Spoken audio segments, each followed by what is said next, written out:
ये बात है कि हमारे भीतर के भाव गिरे नहीं होने चाहिए। अगर हमारे भीतर के भाव गिर गए ना तो फिर हमें उस गति में जाने से कोई रोक नहीं सकता। अगर हमारे भीतर के भाव निर्मल है, शुद्ध है, पवित्र है तो भगवान फिर हमें थोड़ा सा कर्म काट के हमें उस जगह में ला देंगे।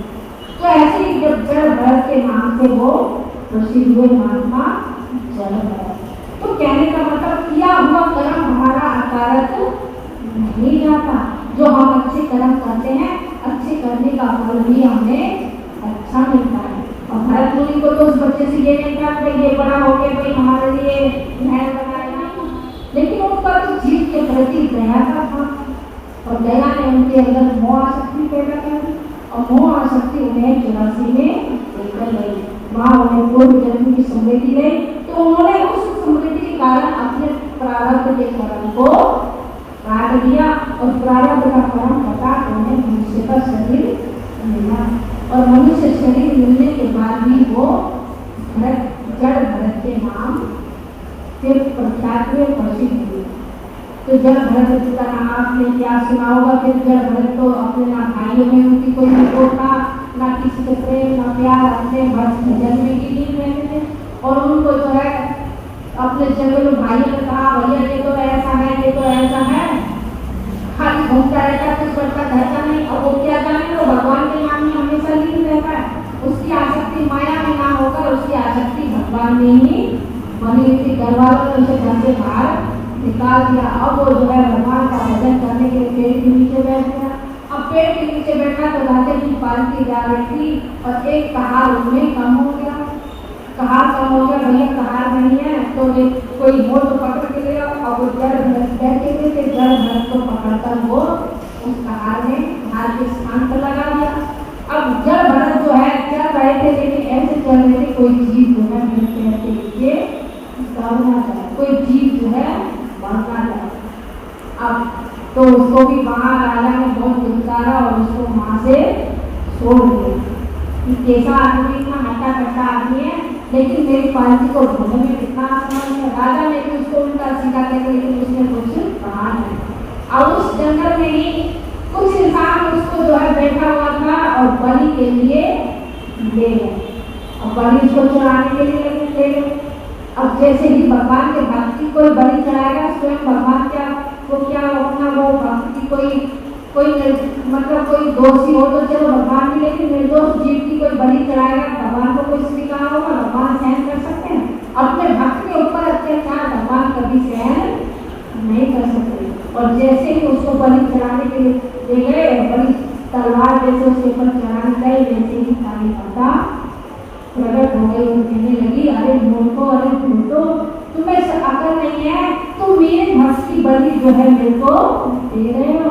नहीं तो पशु के इंसान की बलि थोड़ी चढ़ानी, नहीं तो अगर तुम्हें बलि चढ़ानी है तो अपने अहंकार की बलि चढ़ाओ, अपने काम क्रोध लोभ मोह की बलि चढ़ाओ। इंसानों की बलि मैं कभी स्वीकार नहीं करती। तो वहाँ काली माता ने प्रकट होकर अपने भक्त की रक्षा की। तो देखो तो भगवान के काम में होता है तो भगवान भी उसके काम में होते हैं। जो अपने जीवन रूपी नैया का भार उसके चरणों में सौंप देते हैं तो भगवान भी अपने भक्त के जीवन की नैया का भार अपने हाथ में ले लेते हैं और भगवान अपने भक्त की रक्षा पर देते हैं। कहते कि सत्य भले ही परेशान हो जाए लेकिन सत्य पराजित नहीं हो सकता। सत्य पर कितना दुख आ जाए, कितना संकट आ जाए, लेकिन सत्य कभी हार नहीं सकता। भले ही विचलित हो जाए, भले ही बेचैन हो जाए, लेकिन वो सत्य हार नहीं सकता। तो कहने का मतलब जीवन में हमें सत्य का ज्ञान मिला है और उस ज्ञान में अगर हमारे जीवन में कितना भी दुख आ जाए, संघर्ष आ जाए, संकट आ जाए, वो ज्ञान भी इसलिए भगवान ने दिया। एक बहन गई एक शोक सभा में और कहने लगी कि हे गुरु महाराज जी कि हमें भी दुनिया से एक दिन ऐसे ही जाना पड़ेगा। तो गुरु महाराज जी कहने लगे और कहने लगी गुरु महाराज जी हमारे जीवन में कितना दुख आ रहा, कितना संकट आ रहा। तो महाराज ने कहा ये ज्ञान हमने मुझे इसलिए दिया है, ये ज्ञान इसलिए नहीं दिया कि दुखों में तुम किसकी होती रहे, ये ज्ञान दुखों से पार होने के लिए दिया है। और कहने लगी प्रभु शोक सभा में गई थी, क्या हमारी भी ऐसे ही मृत्यु हो जाएगी? तो कहने लगे गुरु महाराज जी अरे पगली मृत्यु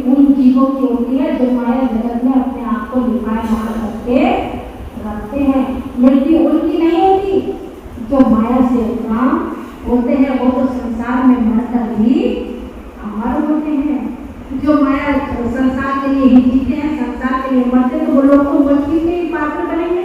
लेकिन जो अपने जीवन को समाज कल्याण के लिए लगाते हैं, परमार्थ के कार्य के लगाते हैं, उन जीवों की कदापि मृत्यु नहीं होती, वो मर कर ही संसार में अमर हो जाते हैं। तो भगवान ने ऐसा हमें ज्ञान दिया है कि हम इन दुखों से पार हो सके और सामाजिक कल्याण के कार्य हम कर सकें। तो ये शब्दों के साथ हमारी गुरुराम को भी छोटा सा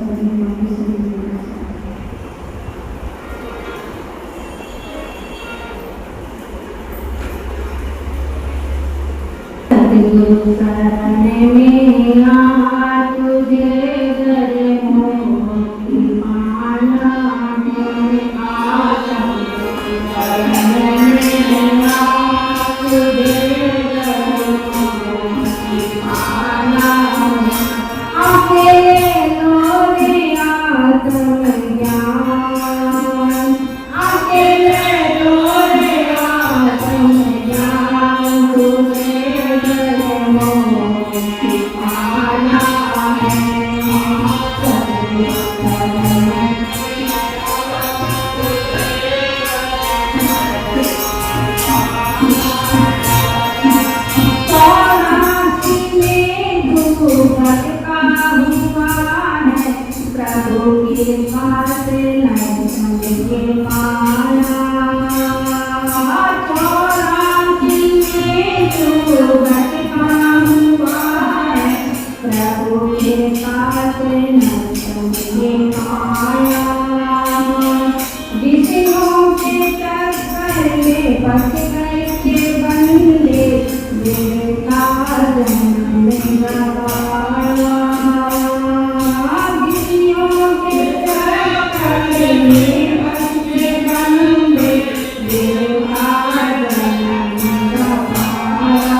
Guru Maharaj,